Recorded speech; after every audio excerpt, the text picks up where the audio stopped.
اعوذ باللہ من الشیطان الرجیم بسم اللہ الرحمن الرحیم یا ایہا الذین آمنوا اذکروا اللہ ذکرا کثیرا وسبحوہ بکرۃ وعصیلا۔ اے ایمان والو، اللہ تعالیٰ کو کثرت سے یاد کیا کرو اور صبح و شام اس کی تسبیح کیا کرو۔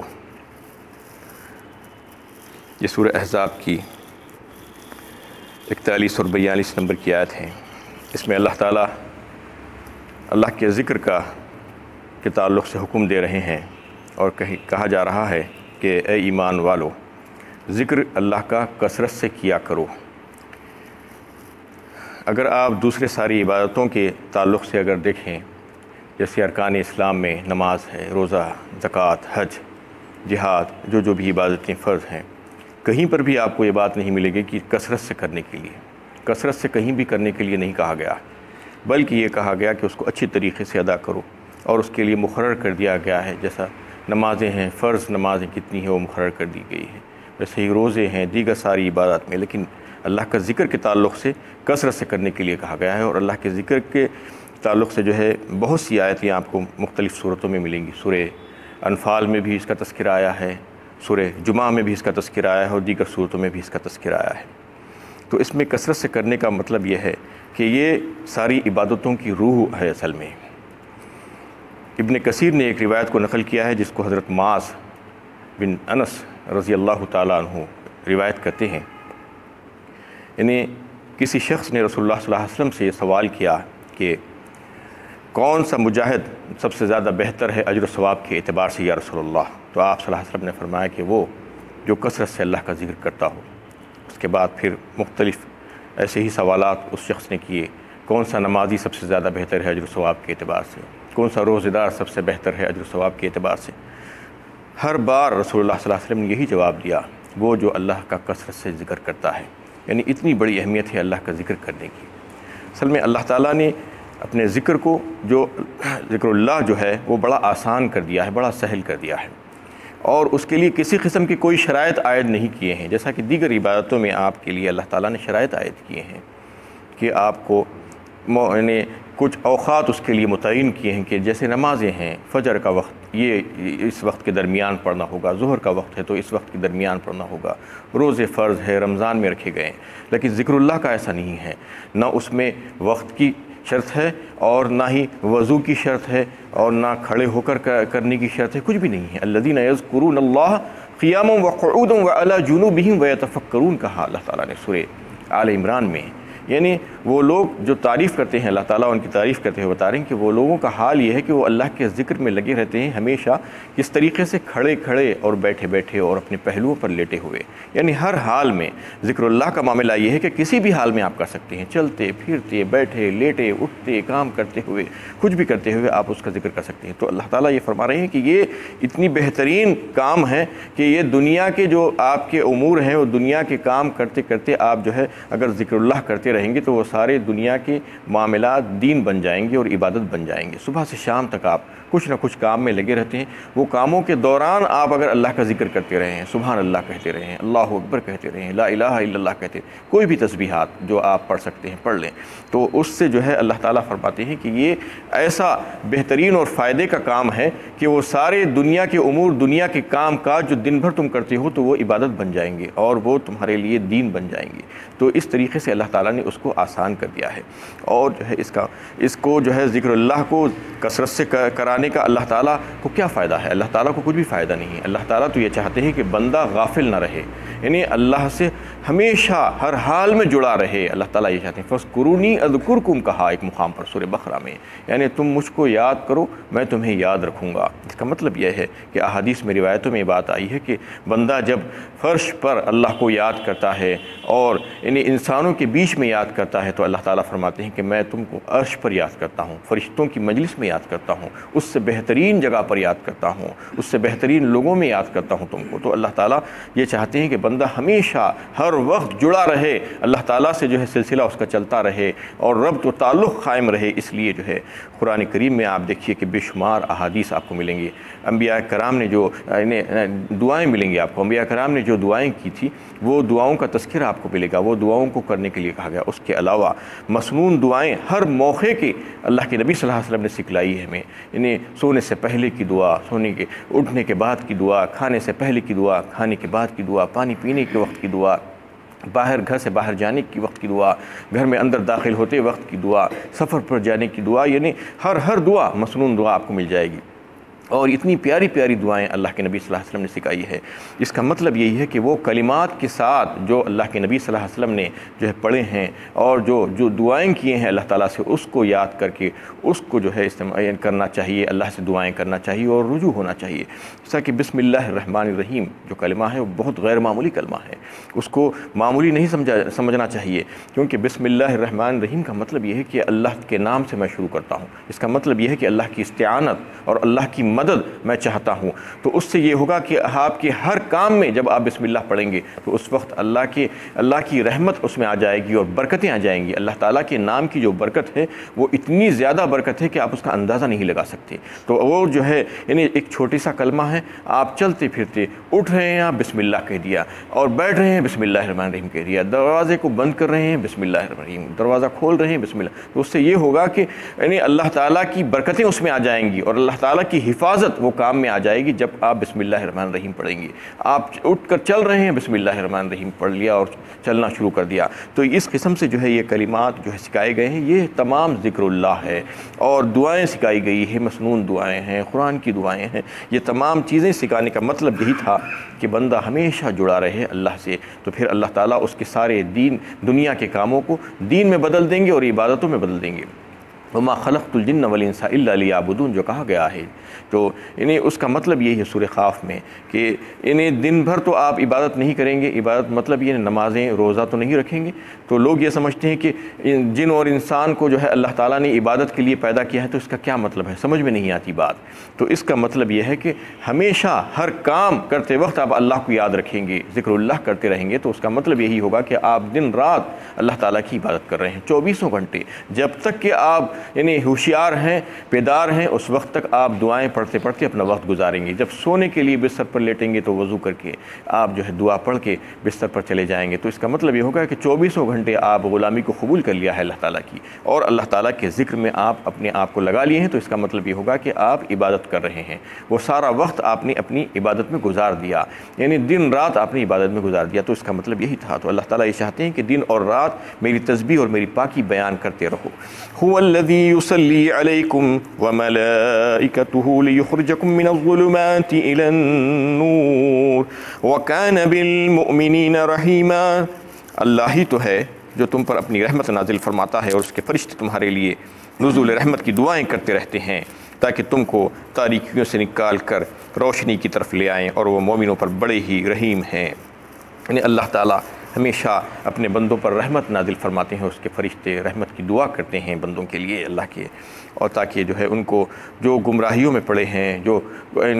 جہل اور کفر کی تاریکیوں میں پڑے ہوئے ہیں، ان کو وہاں سے نکال کر روشنی کی طرف لے کر آ جائیں، نور ہدایت کی طرف لے کر آ جائیں۔ وَكَانَ بِالْمُؤْمِنِينَ رَحِيمًا، یہ اللہ تعالیٰ کا بڑا فضل ہے اور رحم ہے، اللہ تعالیٰ مومنوں پر بڑے جو ہے رحم دل ہیں۔ تَحِيَّتُهُمْ يَوْمَ يَلْقَوْنَهُ سَلَامٌ وَأَعَدَّ لَهُمْ أَجْرًا كَرِيمًا، جس روز وہ اللہ تعالیٰ سے ملیں گے مبارکبادی کے ساتھ ان کی پیشوائی ہوگی اور ان کے لیے بڑا ہی باعزت اجر تیار رکھا گیا ہے۔ یعنی جب بندے چلے جائیں گے قیامت میں اور جو ہے جنت میں داخلہ ہو جائے گا جو اہل ایمان کا، تو اس وقت فرشتے ان کو سلام کریں گے، الا قیلا سلاما سلاما، یعنی سورہ واقعہ میں کہا گیا ہے، یعنی وہاں پر سلام سلام ہی کی صدائیں گونج رہی ہوں گی، اس کے علاوہ اور کوئی صدا نہیں آئے گی اور کوئی آواز نہیں آئے گی۔ فرشتے جنتیوں کو سلام کریں گے اور جنتی اہل ایمان ایک دوسرے کو سلام کرتے رہیں گے، یہی آوازیں آئیں گی اور کوئی دوسری قسم کی باتیں وہاں پر نہیں ہوں گی، اور پھر اللہ تعالیٰ وہاں پر ان کے لیے باعزت روزی تیار کر کے رکھے ہیں۔ یا ایھا النبی انا ارسلناک شاہدا ومبشرا ونذیرا، اے نبی صلی اللہ علیہ وسلم، ہم نے آپ کو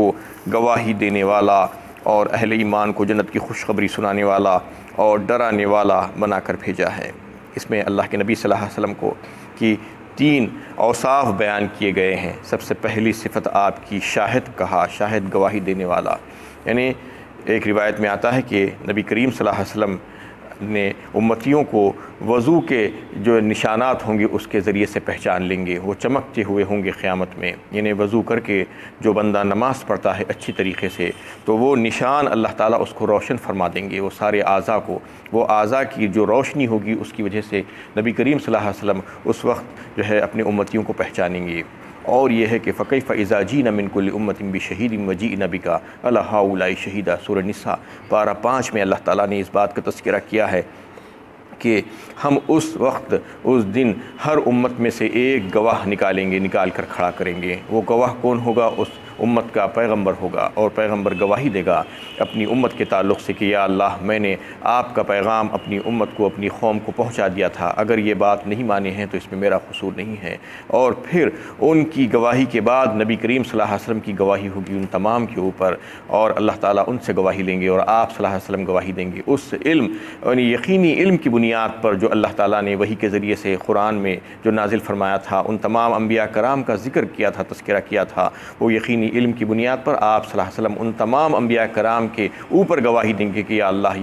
یہ لوگ سچ بات کہتے ہیں، یقیناً انہوں نے جو ہے اپنی امتوں کو آپ کا پیغام پہنچا دیا تھا۔ تو اس طریقے سے وہ شاہد ہوں گے اس دن۔ اس آیت کے تعلق سے جو ہے ایک روایت میں آتا ہے، صحیح بخاری کی روایت ہے، فضائل قرآن میں جو ہے حضرت عبداللہ ابن مسعود رضی اللہ تعالیٰ عنہ سے آپ صلی اللہ علیہ وسلم نے ایک مرتبہ کہا کہ مجھے قرآن پڑھ کر سناؤ، تو انہوں نے کہا کہ یا رسول اللہ میں آپ کو قرآن پڑھ کر سناؤں؟ تو ہاں تم پڑھ کر سناؤ۔ تو انہوں نے پڑھنا شروع کیا، اور جب یہ آیت پر پہنچے فَكَيْفَ إِذَا جِئْنَا مِنْ كُلِّ أُمَّةٍ بِشَهِيدٍ وَجِئْنَا بِكَ عَلَىٰ هَٰؤُلَاءِ شَهِيدًا، تو آپ صلی اللہ علیہ وسلم نے حضرت عبداللہ ابن مسعود سے کہا کہ ٹھہر جاؤ، رک جاؤ۔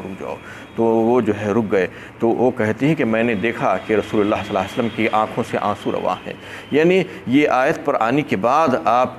کا حال الگ ہو گیا، اور آپ یہ سوچنے لگے کہ میرے لیے کیسا اعزاز ہوگا اور کتنا سخت موقع ہوگا، وقت ہوگا کہ میں ساری دنیا کی جو امتیں ہوں گی اس کے جو نبی بنا کر جو ہے قوموں کی طرف بھیجے گئے تھے، ان تمام کے اوپر میں گواہی دینے والا بنوں گا، اس دن بنایا جائے گا مجھے۔ یہ سوچ کر آپ رونے لگے، اور آپ کی آنکھوں سے جو ہے آنسو روا ہو گئے۔ اور پھر اس میں اور 2 آپ کی صفاتوں کا جو ہے تذکرہ کیا ہے اللہ تعالیٰ نے۔ ایک مبشر یعنی خوشخبری دینے والا۔ خوشخبری کس کو دی جاتی ہے؟ جو اچھے کام کرتا ہے اس کو خوشخبری دی جاتی ہے۔ جو آپ کی باتوں کو مان لیا اور جس نے اللہ کے پیغام کو قبول کیا اور اس پر عمل کیا، تو پھر اس کے لیے جنت کی بشارت ہے اور خوشخبری ہے۔ اور تیسری صفت آپ کی نذیر کہا۔ نذیر یعنی ڈرانے والا۔ ڈرایا جاتا ہے اس کو جو بات نہیں مانتا، جو بات کو نہیں سننا چاہتا اور اپنی من مانی زندگی گزارنا چاہتا ہے، اس کو ڈراتے ہیں آپ اس کے لیے نذیر ہیں۔ وَدَاعِيًا إِلَى اللَّهِ بِإِذْنِهِ وَسِرَاجًا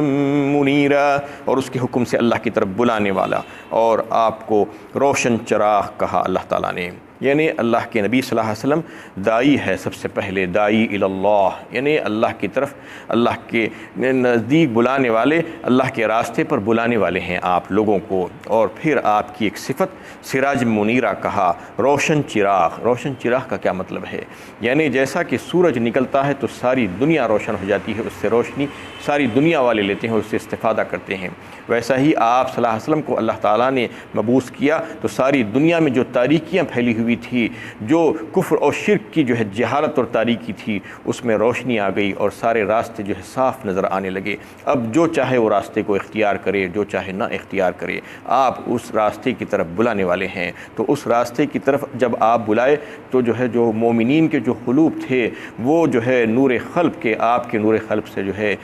منور ہو گئے اور روشن ہو گئے۔ یعنی آپ کے نور قلب جو تھا آپ کے پاس، جو اللہ تعالیٰ نے آپ کو جو عطا فرمایا تھا، اس کی وجہ سے ان کے قلوب روشن ہو گئے۔ اور صحابہ کرام کا یہی معاملہ تھا کہ آپ کی صحبت سے راست بلا واسطہ ان لوگوں نے فائدہ اٹھایا، فیض حاصل کیا۔ یہی وجہ ہے کہ صحابہ کرام کا جو مرتبہ ہے وہ سب سے افضل اور اعلیٰ ہے ساری امت میں، ان کے مرتبے کو کوئی نہیں پہنچ سکتا۔ اس کی وجہ یہی ہے کہ وہ لوگوں نے جو ہے نبی کریم صلی اللہ علیہ وسلم کی صحبت سے استفادہ کیا تھا، اور کوئی ان کی صحبت سے استفادہ نہیں کیا صحابہ کرام کے علاوہ۔ تو جو صحبت ان لوگوں کو ملی ہے، اور جو ہے جو راست تعلیمات انہوں نے، جو نور اللہ کے نبی صلی اللہ علیہ وسلم سے حاصل کیا ہے، وہ کسی اور نے حاصل نہیں کیا، اس لیے ان کا مرتبہ سب سے اعلیٰ ہے امت میں۔ اور پھر ان کے ذریعے سے لوگ واسطہ در واسطہ جو ہے ایمان میں آتے گئے اور باتیں سیکھتے گئے اور نور حاصل کرتے گئے، اس لیے وہ تمام لوگوں کا جو قیامت تک آنے والے ہیں ان سے جو ہے کم درجہ ہوگا۔ وَبَشِّرِ الْمُؤْمِنِينَ بِأَنَّ لَهُم مِّنَ اللَّهِ فَضْلًا كَبِيرًا، اور مومنین کو خوشخبری سنا دیجیے کہ ان پر اللہ تعالیٰ کی طرف سے بڑا فضل ہونے والا ہے، اور کافروں اور منافقوں کے نظریات کی آپ پیروی نہ کیجیے اور ان کی اذیت رسانوں کو خاطر میں نہ لائیے۔ وَدَعْ أَذَاهُمْ وَتَوَكَّلْ عَلَى اللَّهِ وَكَفَى بِاللَّهِ وَكِيلًا، اللہ پر بھروسہ کیجیے، اللہ آپ کے لیے کافی ہے۔ اس میں مومنین کے لیے پھر سے خوشخبری دی گئی ہے اور بتایا گیا ہے کہ مومنین پر اللہ تعالیٰ کا بڑا فضل ہونے والا ہے۔ ان کو کہہ دیجئے کہ وہ جو ہے ان کے لیے اللہ تعالیٰ نے بے شمار نعمتیں تیار کر کے رکھی ہیں، اور پھر جو کافر ہیں اور جو منافقین ہیں، جو بات کو نہیں ماننے والے ہیں، انکار کرنے والے ہیں، اور جو دل میں جو ہے گندگی اور بیماری رکھنے والے جو لوگ ہیں، ان لوگوں کے جو نظریات ہیں ان کی پیروی کبھی بھی آپ نہیں کرنا، ان کی اتباع نہیں کرنا اور ان کی اطاعت نہیں کرنا، اور وہ جو دکھ اور تکلیفیں جو ایذائیں آپ کو پہنچا رہے ہیں اس کے تعلق سے صبر کر لیجئے اور اس کا لحاظ مت کیجئے، بلکہ اللہ تعالیٰ ہی پر بھروسہ رکھیے۔ وَدَعْ أَذَاهُمْ وَتَوَكَّلْ عَلَى اللَّهِ، اللہ ہی پر